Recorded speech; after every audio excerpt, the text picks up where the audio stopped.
नमस्कार साथियों, स्वागत है आपका एग्रीकल्चर एरा इंस्टीट्यूट के ऑनलाइन डिजिटल प्लेटफॉर्म पे।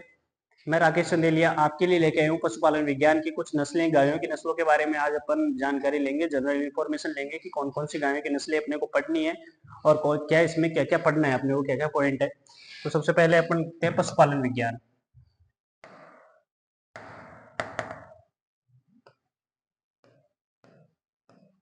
पशुपालन विज्ञान पशुपालन विज्ञान के अंदर जो अपन अभी पढ़ने वाले हैं उसमें अभी पढ़ेंगे अपन गाय की कुछ नस्लें, गायों की नस्लें। गायों की नस्लों के बारे में मैं आपको पढ़ाने वाला हूँ, आगे डिस्क्रिप्शन में अपन आगे देखेंगे। गायों की नस्लों में सबसे पहले अपने को जनरल जानकारी होनी चाहिए कि जो गायें हैं कौन सी गायें होती है, मतलब कि देखने पर अपने को ये पता चल जाए कि विदेशी गाय कौन सी है और देसी गाय कौन सी है। दो गायों के बारे में अपन पढ़ेंगे, विदेशी गाय और देसी गाय। तो देसी गाय के बारे में अपन सबसे पहले देखते हैं जिसको कहते हैं बोस इंडिकस। बोस इंडिकस देसी गाय होती है, विदेशी गाय है बोस टार्सस। इसके बारे में अपन पढ़ेंगे। और कुल कौन से कुल में आती है गाय? बोवेडी। कुल कौन सा होता है? बोवेडी कुल होता है गायों का। तो इसमें अपन आगे देखते हैं, जैसे कि देसी गाय है, देखते ही आप अपन कैसे पहचाने कि कौन सी देसी गाय है और कौन सी विदेशी गाय है। तो कुछ सिम्टम आपको मैं बताऊंगा जो आराम से आप देखने को, जैसे कि ये है अपनी देसी गाय। तो देसी गाय में अपन देखते हैं तो जो ऊपर हम्प होता है, जो थुई बोलते हैं, कुबड़ कहते हैं, ये थोड़ा सा उठा हुआ रहता है। कौन सी गाय में? देसी गाय में। और जो गलकंबल, जो गर्दन के नीचे वाला पार्ट है, त्वचा है, वो थोड़ी ढीली होती है। गलकंबल यानी लटका हुआ होता है। तो अगर ऐसी गाय दिखाई दे तो कौन सी गाय है? देसी गाय है। और विदेशी गाय की क्या पहचान है? विदेशी गाय में जो ऊपर का पार्ट होता है, कोई इसमें थुई नहीं पाई जाती है, हम्प नहीं होता है, एकदम सीधा होता है, त्वचा भी एकदम टाइट होती है उनकी, गलकंबल बिल्कुल नहीं लटका होता है। इस टाइप की जो गाय होती है वो होती है विदेशी गाय। और अपन आगे देखें तो कौन कौन सी कितनी नस्लें हैं जो रजिस्टर्ड है। और रजिस्टर्ड कौन करता है गायों की नस्लों को? जो रजिस्टर्ड है एनिमल को, जो टोटल अपने एनिमल है वो किसके अंडर में जो आ रहे हैं? राष्ट्रीय पशु आनुवांशिकी संसाधन ब्यूरो के अनुसार। और ये इंस्टीट्यूट है जो कहाँ है? करनाल हरियाणा में। करनाल हरियाणा, करनाल हरियाणा के अंदर ये इंस्टीट्यूट बना हुआ है। ये कुछ रजिस्टर्ड इसमें जो नस्लें हैं वही अपने पढ़ने वाले हैं। तो गायों की नस्लों के अंदर अगर देखा जाए तो 50 नस्लें हैं जो राष्ट्रीय पशु आनुवांशिकी संसाधन ब्यूरो के अंडर आती है। वो मैं बता रहा हूँ आपको। जैसे कि गायों की नस्लों में पहले गाय, अगर गाय पालेगा कोई किसान तो किस लिए पालेगा? कोई भी पशु अगर पालता है तो कुछ उसके बेनिफिट्स के लिए पालेगा उसको। लेकिन बेनिफिट्स में भी अलग अलग पर्पज हो सकता है कि किस लिए अगर किसान पाल रहा है, तो उन पर्पजों के बारे में अपन सभी पढ़ेंगे अभी। तो पहला देखते हैं अपन दुग्ध प्रयोजनी गायें। दुग्ध प्रयोजनी गायों में आती है कि वो गाय जो ओनली फॉर दूध के लिए पाली जाती है, उसका बहुत ही अच्छा दूध प्रोडक्शन होता है, वो गायें आती है दुग्ध प्रयोजनी गायों में। जैसे कि आती है सिंध, साहिवाल, गिर, राठी और देवनी। इनका क्या होता है? जो दुग्ध उत्पादन है, दुग्ध उत्पादन अच्छा होता है, अच्छा दूध उत्पादन होता है इन गायों का। और आगे अगली देखेंगे अपन द्विप्रयोजनी गायें। तो द्विप्रयोजनी गायों में वो गायें आती है जिन गायों का उपयोग दूध व अन्य कृषि कार्यों या फिर आवागमन के लिए लिया जाता है। वो कौन सी है? थार पारकर, कांकरेज, हरियाणवी, मेवाती, अंगोल, डांगीसीरी और करसन देवली। ये गायें हैं जिनका उपयोग द्विप्रयोजनी के रूप में लिया जाता है, डबल कार्यों के लिए लिया जाता है।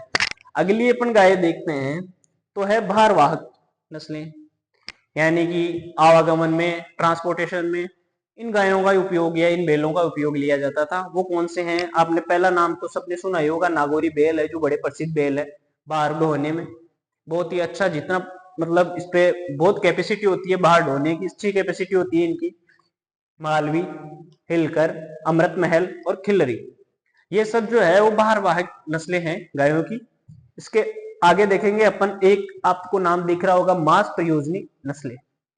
तो ये सोच रहे होंगे कि मांस गायों का कैसे माता कहते हैं।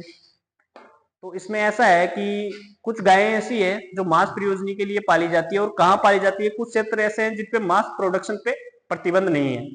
वो क्षेत्र कौन से हैं? केरल और पश्चिमी बंगाल जो है, केरल व पश्चिमी बंगाल। पश्चिमी बंगाल में मांस प्रोडक्शन पे प्रतिबंध नहीं है, तो इनको कुछ गायें हैं जो मांस प्रोडक्शन के लिए पाली जाती है। कौन कौन सी गायें हैं वो? एंगस, बर्गस और शॉर्ट हॉर्न। इन गायों को मांस प्रोडक्शन के लिए पाला जाता है और अच्छा मांस होता है इनका गायों का। आगे अपने को बताते हैं हम आपको विदेशी नस्लें।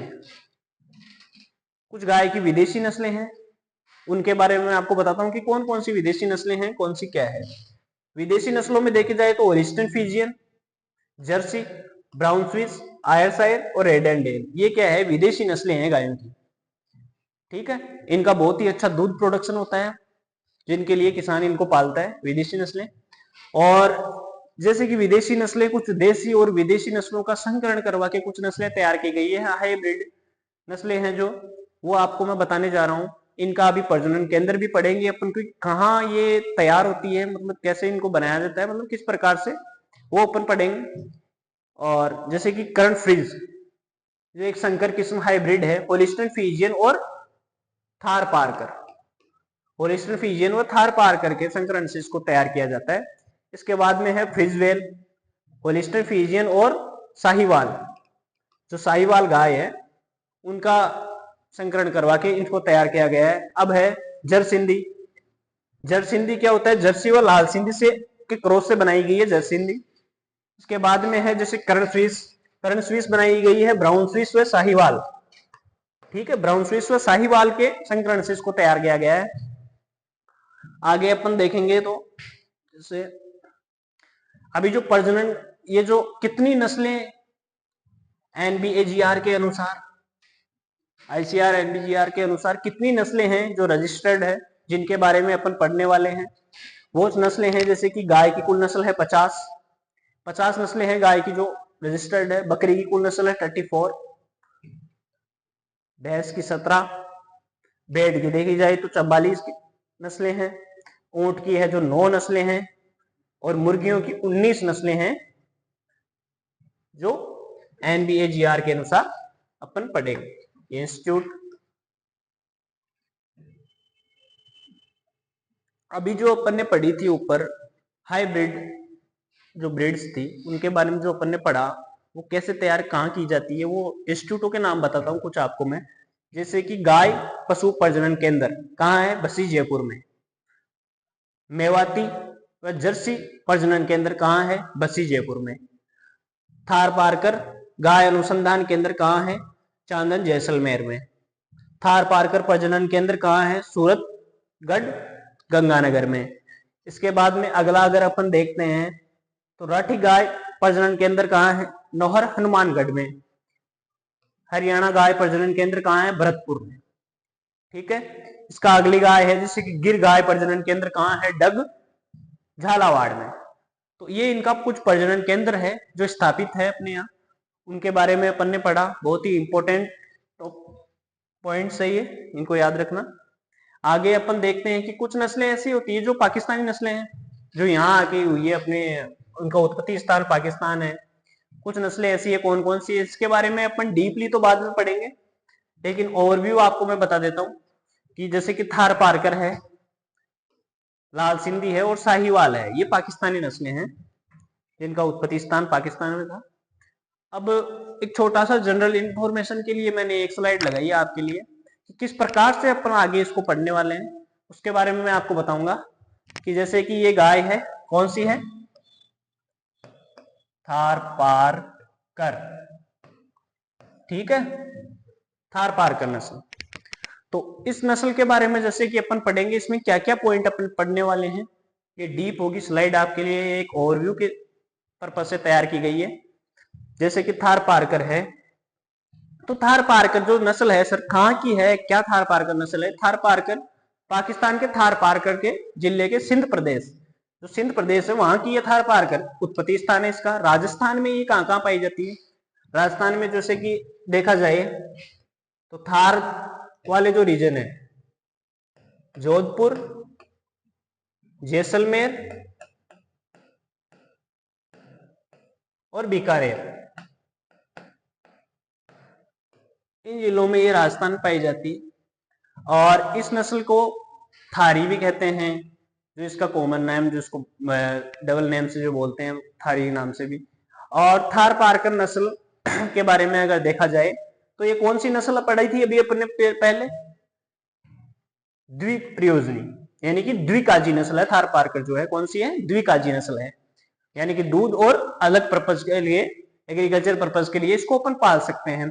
दूसरा देखते हैं तो इसका कलर, कलर तो आप देख ही पा रहे होंगे, जैसे कि कलर देखते हो तो कलर पे अपने को कैसा है? ये सफेद धूसर, धूसर मतलब धुआं जैसा कलर है इसका, थोड़ा सफेद है, धूसर कलर है थार पारकर का। इसके बाद में हल्का लाल काले रंग की धारियां होती है। ओके, हल्का लाल यानी कि इतना नहीं होता है, हल्का काले रंग का, हल्का काले रंग का होता है। तो इसके ऊपर हल्के काले रंग की नॉर्मल धारियां दिखाई देती है, यानी कि अगर देखा जाए तो ये धुआं जैसा कलर है, मतलब पूरा सफेद भी नहीं है और पूरा काला भी नहीं है, इस टाइप से है ये। आगे अगर अपना देखा जाए तो इसका जो शरीर है, बॉडी है, वो क्या होती है? मध्यम आकार की, ललाट चौड़ा और सींग लंबे होते हैं, थोड़े से लंबे सींग होते हैं, लड़ा थोड़ा चौड़ा होता है, यानी कि थोड़ा चेहरा टाइप का होता है, बड़ा। इसके बाद में अगर देखा जाए तो दूध उत्पादन, अगर दूध उत्पादन में इसको देखा जाए तो ये गाय दूध उत्पादन के लिए भी पाली जाती है, जैसे कि 1600 से 2200 केजी दूध प्रति ब्यांत इस गाय का देखा गया है। और प्रति ब्यांत का मतलब 10 महीने की जो अवधि होती है उसके अंदर जो गाय का दूध उत्पादन प्रति ब्यांत के हिसाब से अपन देखते हैं, पढ़ते हैं। इसके बाद में जैसे कि ये देसी गाय है तो इसके अंदर कुबड़ और हम्ब जो है ये अवश्य मिलेगा, और जो गलकंबल है वो लटका हुआ मिलेगा। ठीक है, ये पहचान है इसकी। और आगे देखे जाए तो ये क्या होता है? थोड़ा मध्यम आकार की गाय होती है, इतनी बड़ी भी नहीं होती है और इतनी छोटी भी नहीं होती है, मध्यम आकार की गाय है। तो इसका भार देखा जाए 450 से कितना? 450 से 500 केजी इसका भार नर का होता है। और मादा का भार अगर देखा जाए अपन, मादा का भार तो होता है लगभग 380 से 390 केजी, इसका भार देखा जाता है, मादा का भार देखा जाता है। तो दोस्तों इस टाइप से अपन जो ओवरव्यू है, नॉर्मली है, इस टाइप का भी आपको हम दिखाएंगे। इसके अलावा जो डीपली, जो अपनी एक भी लाइन नहीं छूटनी चाहिए, जो इजी पोर्शन है अपना बड़ा ही एनिमल हस्बेंड्री का, तो अपन बड़ी डीप से पढ़ेंगे, एक एक लाइन याद करेंगे इसके बारे में।